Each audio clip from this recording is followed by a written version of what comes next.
Jadi saya akan menjelaskan mengenai definisi distosia bahu. Jadi distosia bahu ini merupakan kondisi kegawat daruratan obstetrik pada persalinan pervaginaan, di mana bahu gagal lahir setelah lahirnya kepala. Distosia bahu ini memang tidak umum terjadi, namun itu membahayakan terhadap si ibu dan si janin. Distosia bahu ini memiliki kaitan erat dengan cedera plexus brachialis. Jadi hasil riset yang saya dapatkan bahwa cedera plexus brachialis ini ada yang sifatnya permanen dan ada sifatnya sementara. Cedera plexus brachialis yang sifatnya sementara berkisar 1-20% dari seluruh kasus distosia bahu. Seringkali terjadi cedera, namun ini sifatnya hanya sementara dan akan pulih dalam hitungan jam hingga bulan. Kemudian cedera plexus brachialis yang sifatnya permanen itu berkisar 3-10%. Nah, kasus ini yang diduga terjadi akibatnya avulsi jaringan saraf. Selanjutnya ada beberapa kondisi yang bisa menyebabkan distosia bahu, seperti ukuran bayi yang lebih dari 4 kg, panggul ibu yang terlalu sempit untuk dilewati tubuh bayi, dan malposisi pada bayi sehingga bahu terhambat oleh osteosintesis pubis. Ya, selanjutnya indikasi distosia bahu. Sebelum persalinan, distosia bahu tidak menimbulkan indikasi apapun.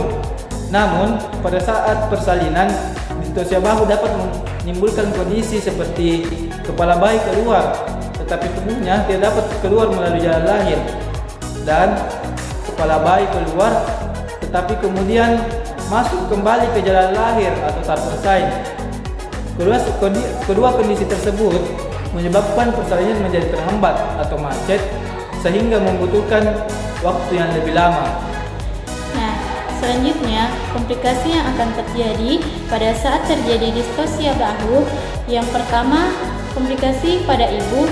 Ibu akan cepat merasa lelah dan ibu akan cepat merasa kehabisan energi saat mengejan. Ibu akan merasakan nyeri yang hebat dan ibu bisa terancam pendarahan. Kemudian yang akan terjadi kepada bayi akan merasa tercekik karena kadar oksigen yang rendah, kepala bayi ada benjolan, kemudian jaringan kulit kepala bayi akan mati, detak jantung bayi akan tidak normal, serta adanya zat asing yang akan dikonsumsi oleh bayi. Adapun penata laksanaan dari distosia bahu, dokter dapat melakukan beberapa teknik untuk mengatasi distosia bahu, di antara lain yang pertama, teknik mix Robert. Pada teknik ini, biasa dokter akan mengarahkan ibu untuk menaikkan paha ke arah perut sehingga perut ibu menjadi lebih tertekan. Nah, teknik ini umumnya menjadi metode pertama dalam mengatasi distosia bahu. Teknik kedua yaitu teknik suprapubik. Teknik ini hampir sama dengan teknik sebelumnya, namun perawat atau dokter lebih menekankan area di atas tulang kemaluan atau tulang suprapubik ibu. Teknik ini akan membuat bahu bayi menjadi berpindah dan tidak tersangkut lagi. Yang ketiga, teknik Rubin. Pada teknik ini, dokter akan memasukkan 2 jari di bawah bahu bayi untuk membantu memindahkan posisi bahu. Teknik ini dilakukan agar bahu bayi itu menjadi sejajar kembali. Selanjutnya, ada teknik Woods. Sama seperti teknik Rubin, di mana dokter atau bidan akan memasukkan 2 jari di bawah bahu bayi, kemudian memutar posisi bayi agar menyamping, agar bayi dapat dikeluarkan dengan lebih mudah. Teknik berikutnya ialah teknik Gaskin, yang dimana kita meminta ibu untuk berganti posisi dari posisi berbaring menjadi posisi merangkak. Dengan teknik Gaskin ini diharapkan akan memperluas diameter panggul ibu sehingga tubuh bayi akan lebih mudah untuk dikeluarkan. Sedangkan yang terakhir ada teknik Zaffanelli. Dalam teknik ini, dokter atau bidan akan mendorong kembali kepala bayi untuk masuk ke dalam rahim. Setelah itu, dokter akan melakukan operasi seksio sesare untuk mengeluarkan bayi.